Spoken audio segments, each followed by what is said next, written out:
V27 news కి స్వాగతం. Bulletin లో ముందుగా హెడ్లైన్స్.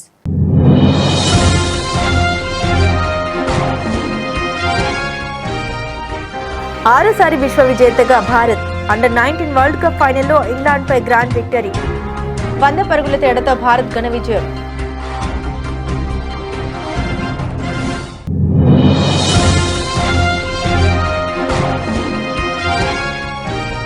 భువనేశ్వర్లో జరిగిన బ్లాక్ స్వాన్ సమ్మిట్ ఇండియా కార్యక్రమంలో హాజరైన రాష్ట్రపతి ముర్ము.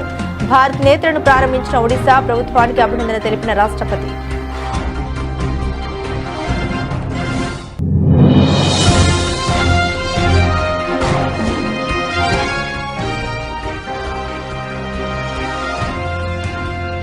అదనపు టారిఫ్లను తగ్గించిన ట్రంప్. ఇకపై 18% పన్ను వసూలు.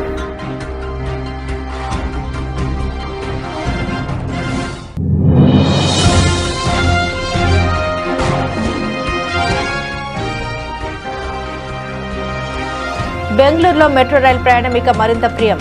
పెరిగిన ఛార్జీలు తమకు సమాచారం లేదన్న డిప్యూటీ సీఎం శివకుమార్.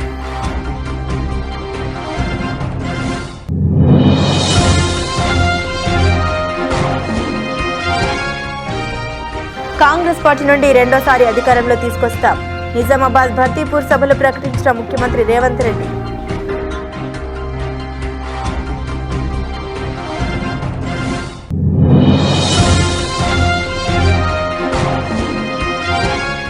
మాజీ మంత్రి జోగి రమేష్ నివాసాన్ని పరిశీలించిన మాజీ సీఎం వైఎస్ జగన్.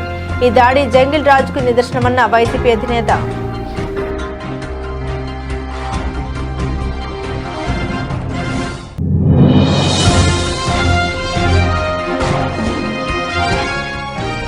కాంగ్రెస్ వాటిపై నిప్పులు చెరిగిన కేంద్ర మంత్రి కిషన్ రెడ్డి. కాంగ్రెస్ తీరుతో అర్హులైన బీసీలకు నష్టం వాటిల్లుతుందని ఆరోపణ.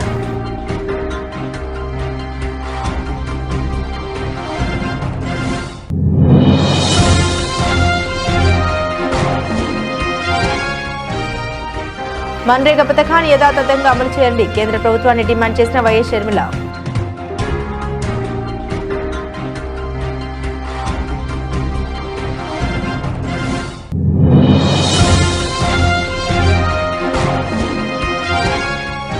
మున్సిపల్ ఎన్నికల్లో బీఆర్ఎస్ ను ఆదరించండి. ప్రజలను కోరిన మాజీ మంత్రి కేటీఆర్.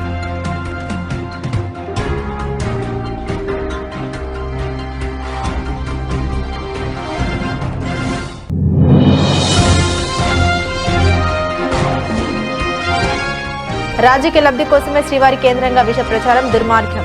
చంద్రబాబు పవన్ కళ్యాణ్లకు హెచ్చరించిన వైఎస్ఆర్సీపీ నేతలు.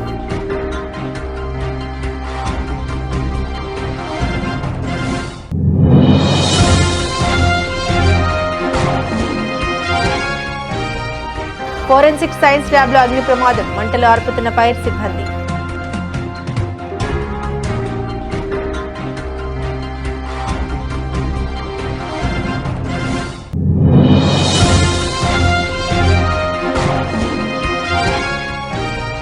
భారీగా పెరిగిన బంగారం వెండి ధరలు. నిన్నటి ధరతో పోల్చుకుంటే 2650 రూపాయలు పెరిగిన పసిడి.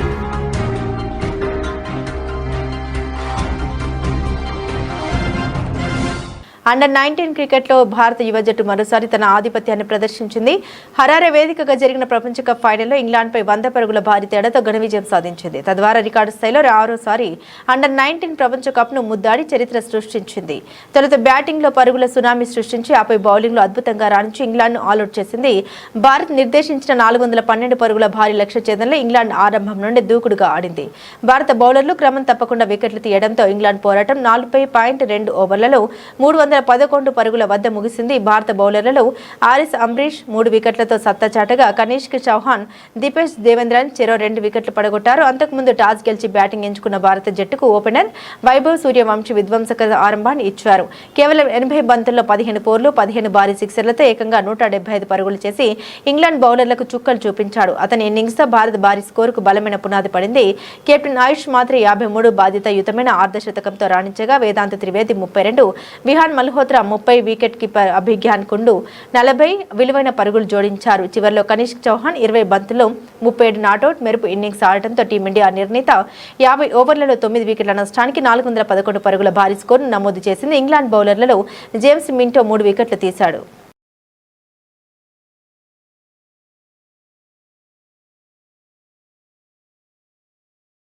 ఒడిశా ప్రభుత్వం global finance and technology network సహకారంతో భువనేశ్వర్లో బ్లాక్ స్వాన్ సమ్మిట్ ఇండియా కార్యక్రమం నిర్వహించారు.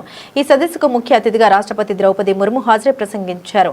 డిజిటల్ ఆర్థిక మరియు బీమా సాంకేతిక రంగంలో భవిష్యత్తుకు సిద్ధంగా ఉన్న శ్రామిక శక్తి మరియు ఆవిష్కరణ పర్యావరణ వ్యవస్థను నిర్మించడానికి ఒడిశా ప్రభుత్వం భారత్ నేతలను ప్రారంభించిందని తెలిసి తాను సంతోషంగా ఉన్నామని తెలిపారు.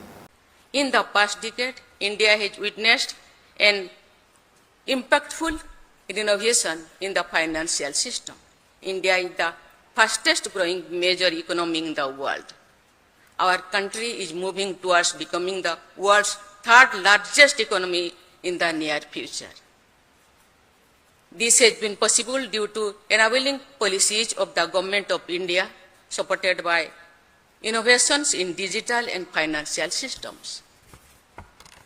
In the past 11 years, more than 57 crore Jan Dhan accounts have been opened across the country, which is a revolution in access, trust, and wide participation of people.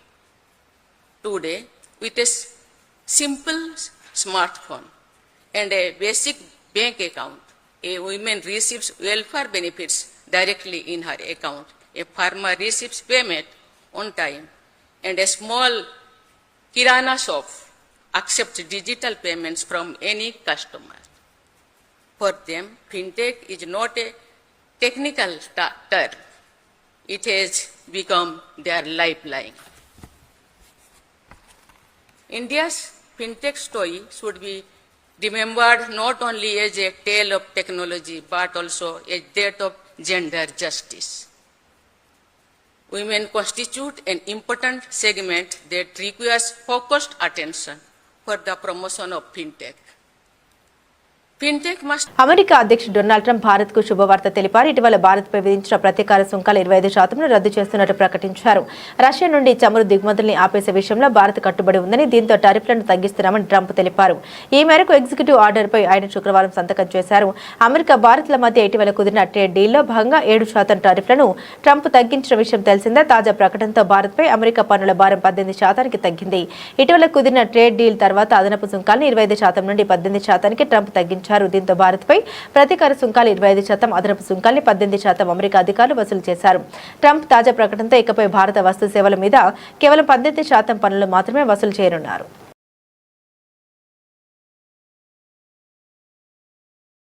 బెంగళూరులో మెట్రో రైలు ఛార్జీలు భారీగా పెరగనున్నాయి. నెల 9వ తేదీ నుండి ఇవి అమల్లోకి రానున్నాయి.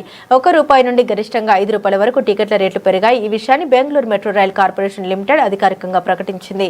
మెట్రో టికెట్ ధరల్ని సవరించనున్నట్టు తెలిపింది. కొత్త ఛార్జీల చార్ట్ను విడుదల చేసింది.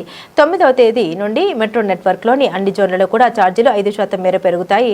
అయితే టికెట్ ఛార్జీల పెంపును ప్లాన్ చేసే ముందు మెట్రో అధికారులు తమతో సంప్రదించలేదని Karnataka deputy CM DK Shivakumar తెలియజేశారు. త్వరలో వారితో మాట్లాడతామని చెప్పుకొచ్చారు. ನೋಡಿ, ಅವರು ನಮ್ಮ ಹತ್ರ ಕನ್ಸಲ್ಟ್ ಮಾಡಿಲ್ಲ. ಅವರಿಗೆ ಅಥಾರಿಟಿ ಇದೆ. Central government secretary is the chairman. ಈ ಎಸ್ ಟೇಕನ್ ಎ ಡಿಸಿಷನ್ ಆಯ್ತಾ. ನಾನು ಹೋಗಿ ಬೆಂಗಳೂರಲ್ಲಿ ಹೋಗಿ ನಾನು ಇವತ್ತೋ ಇಲ್ಲಾಂದರೆ ನಾಡಿದ್ದು ನಾನು ಮಾತಾಡ್ತೀನಿ ಆಯ್ತಾ. ನನಗೂ ಯಾರಿಗೂ ಜನರಿಗೆ ತೊಂದರೆ ಕೊಡೋಕ್ಕೆ ಇಷ್ಟ ಇಲ್ಲ. But what is the financial structure what has happen ಅದನ್ನು ನಾನು ನೋಡ್ತೀನಿ ಸರ್. ಮತ್ತು ಈಗ ನಿನ್ನೆ ನೀವು ಯಾವ ಪ್ರೋಗ್ರಾಮಿಗೆ ಹೋಗಿದ್ರೆ ಅಲ್ಲಿ ನಿಮ್ಮನ್ನು CM ಆಗಬೇಕು ಅನ್ನೋ ಒಂದು ಆಸೆಯನ್ನು ವ್ಯಕ್ತಪಡಿಸಿದ್ದಾರೆ. ಕನಸು ತುಂಬ ಇದೆ ಜನರಿಗೂ ಇದೆ, ಶಾಸಕರಿಗೂ ಇದೆ, ನಿಮಗೂ ಇದೆ, ಎಲ್ಲರಿಗೂ ಇದೆ. ಪಾರ್ಟಿ ಏನು ಹೇಳ್ತದೆ ಕೇಳಬೇಕು ನಾವು. ಸರ್, ಇನ್ನೊಂದು ಪರಮೇಶ್ವರ್ ಅವರು ನಿನ್ನೆ ಚಿಕ್ಕಮಗಳೂರಿಗೆ ಹೋಗಿದ್ದಾರೆ. ಅಲ್ಲಿ ಅವರು CM ಆಗಬೇಕು ಅಂತ ದಲಿತ ಸಂಘಟನೆಗಳು ಭಾಳ ತಪ್ಪೇನಿದೆ.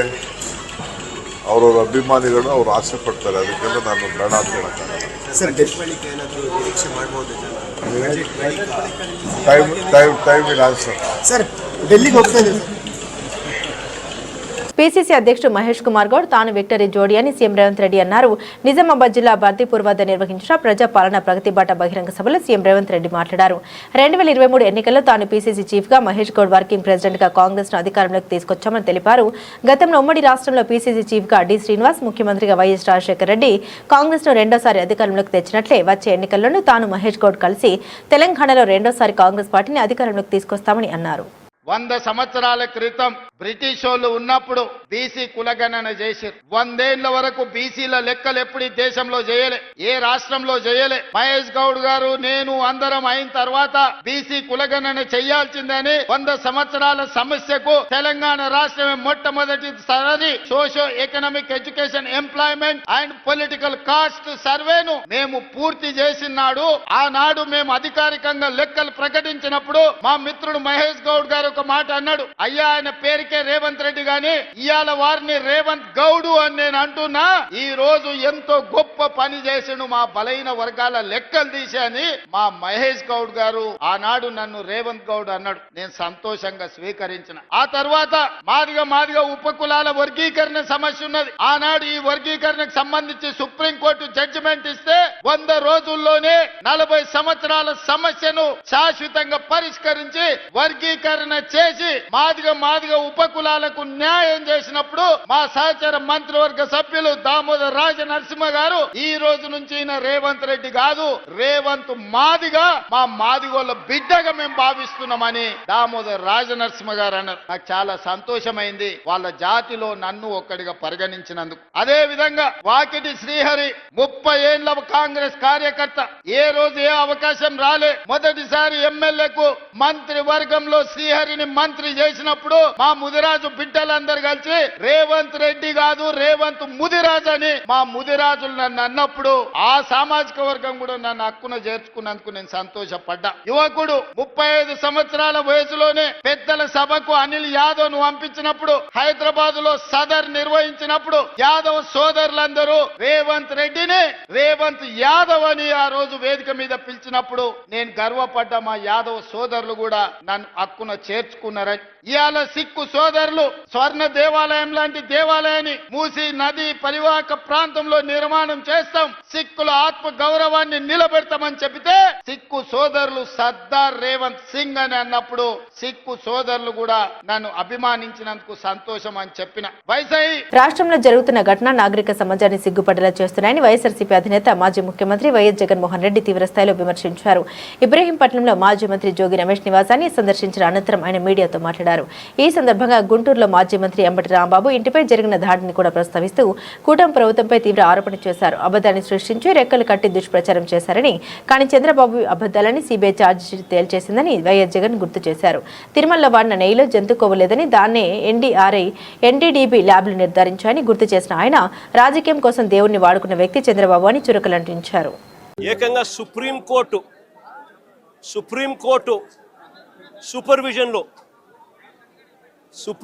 సూపర్విజన్లో సిబిఐ పనిచేసింది. సిబిఐ అంతటి సిబిఐ రాలేదు ఇంట్లోకి. జరుగుతూ ఉన్న అన్యాయం మీద, చంద్రబాబు నాయుడు గారి వక్రబుద్ధి మీద, చంద్రబాబు నాయుడు గారు చేస్తూ ఉన్న అబద్ధాల మీద వైవి సుబ్బారెడ్డి గారు సుప్రీంకోర్టు గడప దొక్కారు. సుప్రీంకోర్టు ఇంటర్ఫియర్ అయ్యి పార్షాలిటీ లేని ఎంక్వైరీ జరగాలి అని సుప్రీంకోర్టు సిబిఐని దించింది రంగంలోకి. ఆ సిట్లో కూడా సిబిఐకి సంబంధించిన 2 అధికారులు ఎవరైతే సిబిఐ నేతృత్వంలో జరుగుతుంది, సుప్రీంకోర్టు సూపర్విజన్లో జరుగుతుంది. సుప్రీంకోర్టు సూపర్విజన్లో సిబిఐ ఫైల్ చేసిన ఈ ఛార్జ్ షీటు ఎవరికి కూడా దీన్ని తప్పుపట్టే అవకాశం కానీ తప్పుపట్టే పరిస్థితి కానీ ఎవరికీ లేదు. సుప్రీంకోర్టు కన్నా చంద్రబాబు నాయుడు గారి పదవి పెద్ద ఎక్కువ గొప్పది కాదు. సుప్రీంకోర్టు సూపర్విజన్లో చేసిన CBI charge sheet will prevail. ఈయన వేసుకుంటా ఉన్న 1 మ్యాన్ కమిషను ఈయన స్వార్థం కోసం, ఈయన సాటిస్ఫాక్షన్ కోసం వాళ్ళు ఏ విధంగా కూడా నిజాలు చెప్పినా కూడా ఆ నిజాలు తప్పు అని చెప్పి ఏకంగా ఈయన వేసుకున్న మనిషితో దాని అబద్ధం ఆయన చెప్పి అబద్ధాన్ని నిజమని చెప్పి చూపించే ప్రయత్నమే చేస్తాడు తప్ప దానికి ఎటువంటి శాంక్టిటీ ఉండదు, ఎటువంటి విలువ ఉండదు. చంద్రబాబు నాయుడు గారు ఎన్ని చేసే కొద్దీ ప్రజల్లోనూ ఇంకా చులకనవుతూ పోతాడు అన్నది చంద్రబాబు నాయుడు ఖచ్చితంగా గుర్తుపెట్టుకోవాలి. చంద్రబాబు నాయుడు గారిని అడుగుతా ఉన్నా, అయ్యా నీకు అనుకూలంగా నీ ప్రభుత్వంలో నువ్వు సేకరించిన శాంపుళ్ళు, నువ్వు ఎన్డీఏలో భాగంగా ఉన్న సిబిఐ వచ్చి ఎంక్వైరీ చేస్తూ ఉంటే ఆ రిపోర్టే నీకు అనుకూలంగా నీకు రానప్పుడు నువ్వు ఏ రకంగా నువ్వు చేసినది కరెక్ట్ అవుతుంది అని చెప్పి నేను చెప్తా ఉన్నా. ఆ రిపోర్టే నీకు అనుకూలంగా రాలేదు కాబట్టి నువ్వు చేస్తూ ఉండేది ఏంది, మళ్ళీ నీకు అనుకూలంగా రిపోర్ట్ వచ్చేదాకా మళ్ళీ నువ్వు వక్ర భాష్యం చెబుతూ మళ్ళీ నీకు నచ్చిన వ్యక్తిని మళ్ళీ వేసుకొని దాంట్లో నుంచి మళ్ళీ ఎంక్వైరీ చేయాలని ప్రయత్నం చేస్తూ ఉన్నాం. నేను 2-3 క్వశ్చన్ సింపుల్గా అడుగుతా ఉన్నా. అయ్యా, ఇదే సింగాల్ అనే ఈఓ ఎవరు అని అడుగుతా ఉన్నా. ఇదే అనిల్ సింగాల్ అనే ఈఓ చంద్రబాబు నాయుడు గారు ముఖ్యమంత్రిగా ఉన్నప్పుడే టీటీడీ ఈఓగా పనిచేశాడు, ఈఓగా ఉన్నాడు. మా ప్రభుత్వం అధికారంలోకి వచ్చిన తర్వాత మేము ఆయన కొనసాగించాం. మా ప్రభుత్వ హయాంలో మేము తప్పు చేసినాము అని చెప్పి చంద్రబాబు నాయుడు గారు అనుకుని అది వాస్తవం అని చెప్పి ఆయన నిజంగా కూడా చిత్తశుద్ధితో నమ్మి ఉంటే ఇదే అనిల్ సింగాల్ను మళ్ళీ చంద్రబాబు నాయుడు గారు ముఖ్యమంత్రి అయిన తర్వాత మళ్ళీ ఈఓగా ఎందుకు తెచ్చినాడు అని అడుగుతా ఉన్నా. ముస్లింలకు 14% రిజర్వేషన్ల కోసం సీఎం రేవంత్ తీవ్రంగా ప్రయత్నిస్తున్నారని కేంద్ర మంత్రి కిషన్ రెడ్డి ఆరోపించారు. మత ప్రాతిపదికన 40 రిజర్వేషన్లు కల్పించి అదనంగా 10% జోడించి ముస్లింలను బీసీ వర్గాల్లోకి అక్రమంగా చొప్పించడానికి కాంగ్రెస్ కుట్ర చేస్తుందన్నారు. దీనివల్ల నిజంగా అర్హులైన బీసీలకు నష్టం వాటిల్తోందని పేర్కొన్నారు. కాంగ్రెస్ బుజ్జగింపు రాజకీయాలకు, సామాజిక న్యాయ ద్రోహానికి బీసీలు ఓట్లతోనే సమాధానం చెబుతారని తెలిపారు. బీసీలకు కేటాయించిన సీట్లలో 62% సీట్లు ఎంఐఎం గెలిచిందన్నారు. బీసీల సాధికారత కోసం ఉద్దేశించిన రిజర్వేషన్లు ఈ విధంగా పక్కదారి పట్టినప్పుడు నిజమైన బీసీలకు న్యాయం ఎలా లభిస్తుందని ఆయన ప్రశ్నించారు. టిఆర్ఎస్ పై కాంగ్రెస్ వస్తే ఏ మాత్రం కూడా మార్పు రాలే. కేసీఆర్ ఇట్లా దోపిడీ చేసిందో కాంగ్రెస్ పార్టీ రేవంత్ రెడ్డి అదే విధంగా దోపిడీ చేస్తుంది. ఏ రకంగా పార్టీ ఫిరాయింపులను ప్రోత్సహించాడో రేవంత్ రెడ్డి అదే విధంగా ప్రోత్సహిస్తున్నాడు. ఏ రకంగా ఇచ్చిన మాట మీద కేసీఆర్ టిఆర్ఎస్ పార్టీ కారు గుర్తుడు నిలబడలేదో కాంగ్రెస్ గుర్తు కూడా ఈరోజు రేవంత్ రెడ్డి కూడా అదే విధంగా చేస్తుంది. మహిళలందరికీ 2500 ఒక్కరికి ఇవ్వాలి. పింఛన్లు 2000 పింఛన్లు 4000 చేస్తా అన్నాడు, 4000 పింఛన్ చేయలేదు. కొత్త వాళ్ళందరికీ కొత్త పింఛన్ ఇస్తా అన్నాడు, ఒక్కరికి పింఛన్ ఇవ్వలే.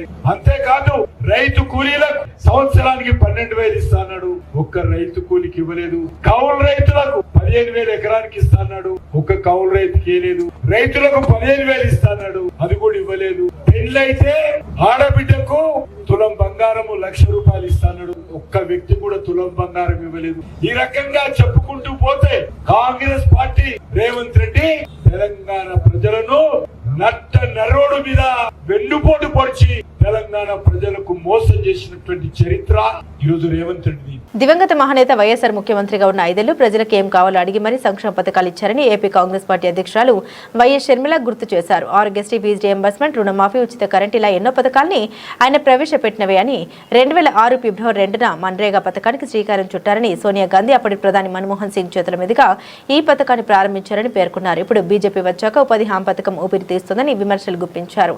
మన్రేగా పథకాన్ని యథాతథంగా అమలు చేయాలని డిమాండ్ చేశారు. రాజశేఖర రెడ్డి గారి గురించి నేను మీకు చెప్పాల్సింది కొత్తగా ఏమీ లేదు. ఇక్కడ చాలా మందికి రాజశేఖర రెడ్డి గారు చాలా బాగా తెలుసు.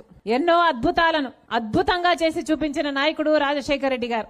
కేవలం 5 సంవత్సరాలు మహానాయకుడు, కేవలం 5 సంవత్సరాలే ముఖ్యమంత్రిగా ఉన్నది. కానీ 5 సంవత్సరాలలో ఎన్నో కార్యక్రమాలు చేశాడు. పేదల కోసం చేశాడు, రైతుల కోసం చేశాడు. ఉచిత విద్యుత్ అయితేనేం, రుణమాఫీ అయితేనేం, ఆరోగ్యశ్రీ అయితేనేం, ఫీజు రీయింబర్స్మెంట్ అయితేనేం, 108 అయితేనేమి, లక్షల మందికి పేదలకు ఇందిరమ్మ ఇల్లు అయితేనేమి, పేదవాళ్లకు భూములు ఇవ్వడం అయితేనేమి, లక్షల ఎకరాలు, ఇలా 1 కాదు 2 కాదు ఎన్నో అద్భుతమైన పథకాలు చేశారు రాజశేఖర రెడ్డి గారు. అప్పుడు రాజశేఖర రెడ్డి గారు ముఖ్యమంత్రిగా ఉండంగా 2006లో కాంగ్రెస్ పార్టీ కేంద్రంలో మన్మోహన్ సింగ్ ప్రధానమంత్రిగా ఉన్న రోజుల్లో ఈ కార్యక్రమానికి శ్రీకారం చుట్టారు. మహాత్మా గాంధీ జాతీయ గ్రామీణ ఉపాధి హామీ పథకం, మన భాషలో కరువు పని అంటాం, లేక ఉపాధి హామీ పని అంటాం. ఆ రోజుల్లో ఎంతో వైభవంగా ఇదే రాయలసీమలో అనంతపూర్లో బండ్లపల్లి అనే గ్రామంలో సరిగ్గా ఫిబ్రవరి 2వ తేదీకి మొన్న 20 సంవత్సరాలు అయిందని నేను కూడా ఆ గ్రామానికి వెళ్లడం జరిగింది. 20 సంవత్సరాల క్రింద ఇదే రాయలసీమలో పురుడు పోసుకుంది ఉపాధి హామీ పథకం. కాంగ్రెస్ 10 ఏళ్లు అధికారంలో ఉంది. ఆ 10 ఏళ్లు బ్రహ్మాండంగా నడిచింది ఉపాధి హామీ పథకం. ఆ రోజుల్లో రాజశేఖర రెడ్డి గారు ముఖ్యమంత్రిగా ఉన్నప్పుడు ఆంధ్ర రాష్ట్రంలో ఇదొక పైలట్ ప్రాజెక్ట్ గా తీసుకున్నారు. ఆ రోజుల్లో మహిళలందరూ వచ్చి రాజశేఖర రెడ్డి గారి దగ్గరికి వచ్చి, అయ్యా మాకు మగవారితో సమానంగా వేతనాలు ఇవ్వండి, మేము చేసే కష్టం తక్కువైనా కూడా మా చేతనైనంత చేస్తున్నాం, మాకు బిడ్డలున్నారు, మేము ఇల్లు నడుపుకోవాలి అంటే రాజశేఖర రెడ్డి గారు వెంటనే ఒప్పుకొని ఆడవాళ్లకు కూడా సమానంగా మగవారితో సమానంగా వేతనాలు ఇప్పించారు ఆ రోజుల్లో ఉపాధి హామీ పథకంలో. అలాగే మాకు మధ్యవర్తులొద్దు, కమిషన్ కట్టింగ్లు అవుతున్నాయి, మాకు నేరుగా డబ్బులు వచ్చేటట్టు చూడండి అంటే ఒకేసారి 60 లక్షల అకౌంట్లు ఓపెన్ చేసిన ఘనత రాజశేఖర రెడ్డి గారు. మన రాష్ట్రంలో విధి విధానాలన్నీ రూపొందిస్తే ఆ తర్వాత ఫేజ్ 2లో దేశమంతా అమలైంది ఉపాధి హామీ పథకం. ఎంతో అద్భుతంగా అమలైంది. మన రాష్ట్రంలో అయితే రాజశేఖర రెడ్డి గారు ముఖ్యమంత్రిగా ఉండంగా 1,10,00,000 జాబ్ కార్డులు ఇచ్చారు. అంటే దాదాపు 2,25,00,000 మంది కుటుంబానికి ఇద్దరేసుకున్నా అంతమంది పని చేశారు ఉపాధి హామీ పథకంలో. అంత వైభవంగా జరిగింది ఉపాధి హామీ పథకం. అసలు ఇంతటి ఉపాధి హామీ పథకం ప్రపంచంలోనే ఎక్కడా లేదంట. కోట్ల మంది ప్రజలు ఒక ఉపాధి హామీ పథకంలో ఇంతమందికి ఉపాధి కల్పించడం అన్నది ప్రపంచంలోనే ఎక్కడా లేదు. ఇది అతి పెద్ద ఉపాధి పథకం కాబట్టి ప్రపంచంలో ఎన్నో దేశ విదేశాల దగ్గర నుంచి వచ్చి కూడా, ఇక్కడ యూనివర్సిటీల నుంచి వచ్చి కూడా రీసెర్చ్ పేపర్లు తయారు చేసి మరీ వెళ్లారు ఉపాధి హామీ పథకం మీద. అంత గొప్ప పథకం మహాత్మా గాంధీ జాతీయ గ్రామీణ ఉపాధి హామీ పథకం. ఎంతో మందికి ఆసరానిచ్చింది. ఎంతో మంది మహిళలు సైతం పని చేసుకోగలిగారు, వాళ్ళ బిడ్డలు కొంచెం పెట్టుకోగలిగారు, చదివించుకోగలిగారు. అంత గొప్ప పథకాన్ని ఇప్పుడు బీజేపీ పార్టీ నాశనం చేయాలని చూస్తుంది. బీజేపీ పార్టీ ఈ మహాత్మా గాంధీ ఉపాధి హామీ పథకాన్ని తీసివేసి బీజేపీ పార్టీకి సంబంధించి విబి గ్రామ్ అని. రాష్ట్రంలోని కాంగ్రెస్ ప్రభుత్వం కేంద్రంలోని బీజేపీ ప్రభుత్వం తెలంగాణకు చేసింది ఏమీ లేదని బీఆర్ఎస్ రాష్ట్ర వర్కింగ్ ప్రెసిడెంట్ కేటీఆర్ అన్నారు. కాంగ్రెస్ దొంగ మాటలతో అధికారంలోకి వచ్చిన తర్వాత ప్రజల్ని మోసం చేస్తుందని మండిపడ్డారు. మున్సిపల్ ఎన్నికల్లో కాంగ్రెస్ కు కర్రు కాల్చి వాత పెడితేనే రాష్ట్ర ప్రభుత్వం 6 గ్యారెంటీల అమలుపైన దృష్టి సారిస్తుందని తెలిపారు. ఈ మేరకు రాజన్న సిరిసిల్ల జిల్లా సిరిసిల్ల వేములవాడ మున్సిపాలిటీలోని వార్డులో ఎన్నికల ప్రచారం ప్రధాన కూడల్లో కార్నర్ మీటింగ్లు నిర్వహించారు. కేసీఆర్ ముఖ్యమంత్రి కాక మున్పు సిరిసిల్లలో ఎంతమంది నేత కార్మికులు చచ్చిపోయారమ్మా? కొన్ని వందల మంది చచ్చిపోలే. ఒక్కొక్క వారంలా 9 మంది చచ్చిపోయిన రోజులు ఉన్నాయి. ఒకసారి ఎన్ని కుటుంబాలు రోడ్డున పడ్డాయి? ఎవడన్నా దేకిండా, ఎవడన్నా కానిండా? అదే కేసీఆర్ ముఖ్యమంత్రి అయినాక బతుకమ్మకు చీర పెట్టిండు ఆడబిడ్డలకు. మొత్తం రాష్ట్రంలో, ఒక సిరిసిల్లోలకు కాదు, రాష్ట్రం మొత్తం బతుకమ్మ చీర పెట్టిండు. ఎందుకు పెట్టిండు? మన నేతన్నలకు ఉపాధి ఇచ్చేందుకు. మన దగ్గర సాంచలు నడవాలి, ఆ సాంచలలో ఉత్పత్తి అయిన చీరలు ప్రభుత్వమే కొనాలి. మనోళ్ళకు 6 నెలలు 3 పూటల 3 ముద్దలు నోట్లకు పోయేటట్టు 7,000 8,000 సంపాదించే నేతన్న 16,000 20,000 సంపాదించాలి, పగారు రావాలి. మగ ఆయన ఆ పని చేయాలి, ఇంట్లో ఉండే ఆడపిల్లకు 2,000 బీడీ కార్మికుల పెన్షన్ ఇవ్వాలి. ఇద్దరికి కలిపితే నెలకు కనీసం ఒక 20,000 రూపాయలు వస్తే బతుకుతారు అన్న ఉద్దేశంతో కేసీఆర్ సార్ ఆ పని చేసిండు. మరి కాంగ్రెస్ ప్రభుత్వం వచ్చింది, రాగానే బతుకమ్మ చీరలు తీసేసిండా లేదా? ఇలా వస్తుందా బతుకమ్మ చీరే? ఇలా ఉన్నదా బతుకమ్మ చీరే? 2 బతుకమ్మలకు కనీసం ఒక జాకెట్ ముక్క పెట్టిండా రేవంత్ రెడ్డి? చీరలు పెట్టలేదు, జాకెట్ ముక్క నన్ను ఇచ్చిండా? మరి అయినా కాంగ్రెస్ కి ఓటేద్దామా? ఇక్కడ ఉండే కాంగ్రెస్ లీడర్లు వాళ్ళ దగ్గరికి మన ఆసాములు కొంతమంది వేయను, మన స్టేట్లు వేయను. సారు నీ కేటీఆర్ మీద కోపం ఉంటే రేవంత్ రెడ్డికి వేరే తిరిగా చూసుకోమను, మా కడుపు ఎందుకు కొడుతున్నావాయా? ఈ బతుకమ్మ చీరలు బంద్ చేస్తే మా సాంచలు బంద్ అవుతున్నాయి, మా బతుకు ఆగమవుతున్నది, చూసుకోవా అని చెప్పి అడిగితే ఏమంటాడు తెలుసా? మహేందర్ రెడ్డి అని ఇక్కడ నా మీద పోటీ చేసిన కాంగ్రెస్ లీడర్ ఏమంటాడు? ఏమన్నాడు ఎరికేనా? మీరు మాకు ఓట్లేసిర్రా? వేయలే కదా, అందుకే అంటున్నా నేను, మీ శాలోలు పోయి మీరందరు నిరోధ పొట్లాలు అమ్ముకోపోండ్రి అని మాట్లాడిండు ఇక్కడ ఉండే మహేందర్ రెడ్డి కాంగ్రెస్ వాడు. సరే, కడుపుకు అన్నం పెట్టకపోతే పెట్టకపోయినావు, కానీ గుండెల మీద దంతావా? ఆత్మగౌరవాన్ని దెబ్బ కొడతావా? పద్మశాలి లేదు, మీరు అప్పుడు అలా అమ్ముకోండి. తిరుమల లడ్డూ ప్రసాదంలో జంతువుల కొవ్వు కలిసిందని చంద్రబాబు పవన్ కళ్యాణ్ చేసిన ప్రచారం అబద్దమని సిబిఐ ఛార్జ్ షీట్ సాక్షిగా బట్టబయలు కావడంతో తమపై ప్రజల్లో వస్తున్న వ్యతిరేకత నుండి బయటపడడానికి కూటమి నేతలు మరింత దుష్ప్రచారానికి తెగబడుతున్నారని మాజీ మంత్రి కురసాల కన్నబాబు విజయనగరం పార్టీ జిల్లా అధ్యక్షుడు మజ్జి శ్రీనివాసరావు స్పష్టం చేశారు. ఈ విషయమై వారు మీడియాతో మాట్లాడారు. రాజకీయ లబ్ధి కోసం చంద్రబాబు చేసిన కుట్రలే కూటమి ప్రభుత్వానికి ఉరితాడులా బిగుసుకున్నాయని తేల్చి చెప్పారు. ప్రస్తుతం రాష్ట్రంలో ఈ ప్రభుత్వం చంద్రబాబు నాయుడు గారి నాయకత్వంలో చేసిన తప్పుని సరిదిద్దుకోవడానికి, ప్రజల్లో కోల్పోయిన ప్రతిష్టని కాపాడుకోవడానికి పిల్లి మొగ్గలేస్తోంది. చాలా దుర్మార్గంగా కలియుగ దైవం వెంకటేశ్వర స్వామిని వివాదాల్లోకి లాక్కొచ్చి ఆయన పవిత్ర ప్రసాదాన్ని అపవిత్రమని, అందులో జంతువుల కొవ్వులు కలిపారని పచ్చిగా మాట్లాడిన చంద్రబాబు నాయుడు ఈ రాష్ట్రంలో ఇంచుమించుగా అధికారంలోకి వచ్చినప్పటి నుంచి ఆ తర్వాత కొద్ది నెలల నుంచే ఈ దుష్ప్రచారానికి తెరదీశారు. సిబిఐ సుప్రీంకోర్టు ఆదేశాల మేరకు సిబిఐ ఒక కమిటీ వేసి దాంట్లో రాష్ట్ర ప్రభుత్వ అధికారులను కూడా నియమించి ఆ కమిటీ ఇచ్చిన నివేదిక తాను అనుకున్నట్టుగా రాలేదని చంద్రబాబు నాయుడు గారు విపరీతంగా బాధపడిపోతున్నారు. విపరీతంగా బాధపడి వాళ్ళు ఏ స్థాయికి వచ్చారంటే ఎలా అయినా సరే తిరుపతి లడ్డూలో జంతువుల కొవ్వు కలిసినట్టుగా నిరూపించాలని తాపత్రయపడే స్థాయికి వచ్చారు ఆయన. ఎందుకు ఇంత దిగజారిపోతున్నారో అని అడుగుతున్నాం మేము. ఇది అన్యాయం కాదా? ఇది మీరు వెంకటేశ్వర స్వామిని ఆయన పవిత్రతని దెబ్బతీయడం కాదా? జగన్మోహన్ రెడ్డి గారిని దెబ్బతీయాలనే కుట్రతో అది సాక్షాత్తు కలియుగ దైవాన్ని మీరు కించపరుస్తున్నట్టు కాదా అని ప్రశ్నిస్తున్నాం. ఇంకా దిగజారిపోయి రోజు రోజుకి దిగజారిపోయి ఈరోజు హైదరాబాద్ నాంపల్లిలోని ఫోరెన్సిక్ సైన్స్ ల్యాబ్లో అగ్ని ప్రమాదం చోటు చేసుకుంది. శనివారం ఫోరెన్సిక్ సైన్స్ ల్యాబ్ నుండి ఒక్కసారిగా దట్టంగా పొగలు రావడంతో స్థానిక ప్రజలు భయాందోళనకు గురయ్యారు. వెంటనే అగ్నిమాపక సిబ్బందికి సమాచారం అందించారు. సమాచారం అందుకున్న ఫైర్ సిబ్బంది సంఘటన స్థలానికి చేరుకొని మంటల్ని ఆర్పుతున్నారు. పూర్తి వివరాలు ఇంకా తెలియాల్సి ఉంది.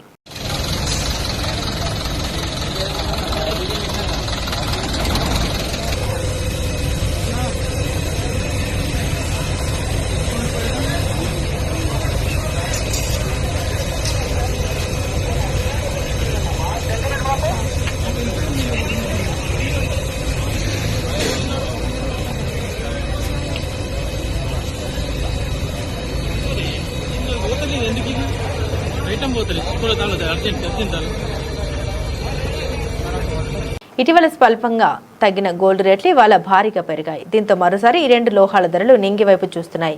ఇవాళ ఉదయం 11 గంటల సమయంలో హైదరాబాద్ బులియన్ మార్కెట్లో 24 క్యారెట్ల 10 గ్రాముల బంగారం ధర 1,56,600కు చేరుకుంది. నిన్నటి ధరతో పోల్చుకుంటే ఏకంగా 2,890 రూపాయలు పెరిగింది. ఇక 22 క్యారెట్ల 10 గ్రాముల బంగారం ధర 1,43,550కి చేరుకుంది. నిన్నటి ధరతో పోల్చుకుంటే 2,650 రూపాయలు పెరిగింది. అలాగే 18 క్యారెట్ల 10 గ్రాముల బంగారం ధర 1,17,450కి చేరుకుంది. నిన్నటి ధరతో పోలిస్తే 2,170 రూపాయలు పెరిగింది. ఇక దేశ రాజధాని ఢిల్లీలో 24 క్యారెట్ల 10 గ్రాముల పసిడి రేటు 1,56,750కి చేరుకోగా 22 క్యారెట్ల 10 గ్రాముల గోల్డ్ ధర 1,43,700కి చేరుకుంది. ఇక వెండి కూడా స్వల్పంగా పెరిగింది. ఇక వెండి విషయానికి వస్తే నిన్నటి ధరతో పోల్చుకుంటే కిలోకి ఏకంగా 5,000 మేర పెరిగింది. హైదరాబాద్లో కిలో వెండి ధర ప్రస్తుతం 2,85,000 రూపాయలుగా ఉంది. దేశ రాజధాని ఢిల్లీలో కూడా కిలో వెండి ధర 2,85,000 రూపాయలుగా ఉంది.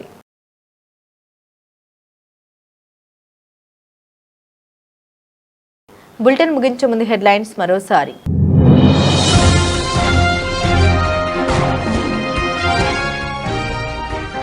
ఆరోసారి విశ్వ విజేతగా భారత్. అండర్-19 వరల్డ్ కప్ ఫైనల్లో ఇంగ్లాండ్పై గ్రాండ్ విక్టరీ. 100 పరుగుల తేడాతో భారత్ ఘన విజయం.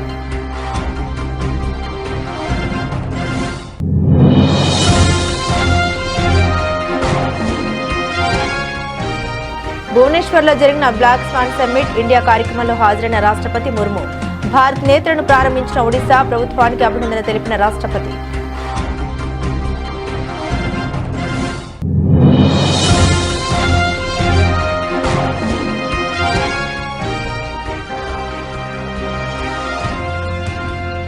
అదనపు టారిఫ్లను తగ్గించిన ట్రంప్. ఇకపై 18% పన్ను వసూలు.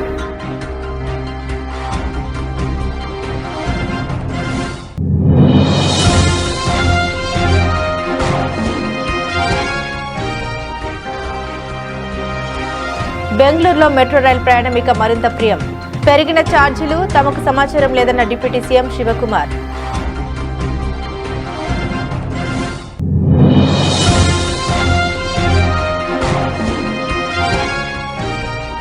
కాంగ్రెస్ పార్టీ నుండి రెండోసారి అధికారంలో తీసుకొస్తాం.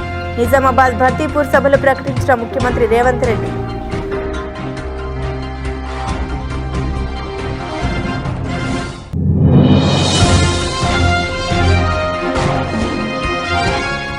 మాజీ మంత్రి జోగి రమేష్ నివాసాన్ని పరిశీలించిన మాజీ సీఎం వైఎస్ జగన్.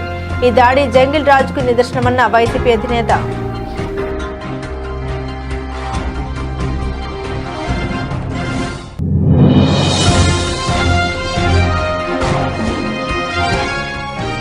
కాంగ్రెస్ వాటిపై నిప్పులు చెరిగిన కేంద్ర మంత్రి కిషన్ రెడ్డి. కాంగ్రెస్ తీరుతో అర్హులైన బీసీలకు నష్టం వాటిల్లుతుందని ఆరోపణ.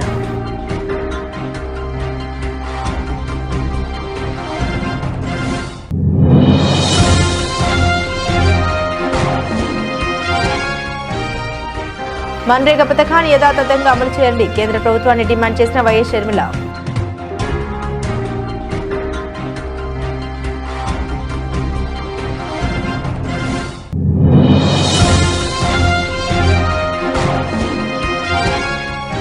మున్సిపల్ ఎన్నికల్లో బీఆర్ఎస్ ను ఆదరించండి, ప్రజలను కోరిన మాజీ మంత్రి కేటీఆర్.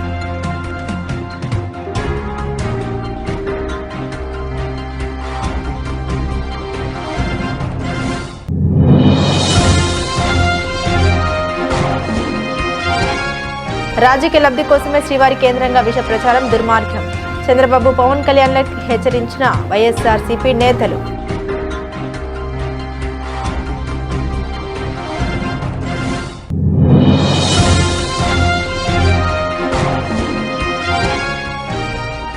ఫోరెన్సిక్ సైన్స్ ల్యాబ్లో అగ్ని ప్రమాదం, మంటలు ఆర్పుతున్న ఫైర్ సిబ్బంది.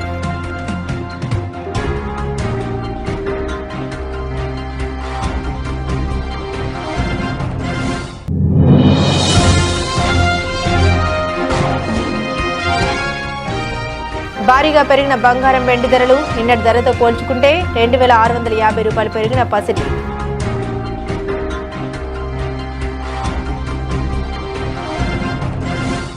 ఇవి బులెటిన్లోని విశేషాలు. తిరిగి మరో బులెటిన్తో మళ్ళీ కలుసుకుందాం. అంతవరకు సెలవు, నమస్కారం.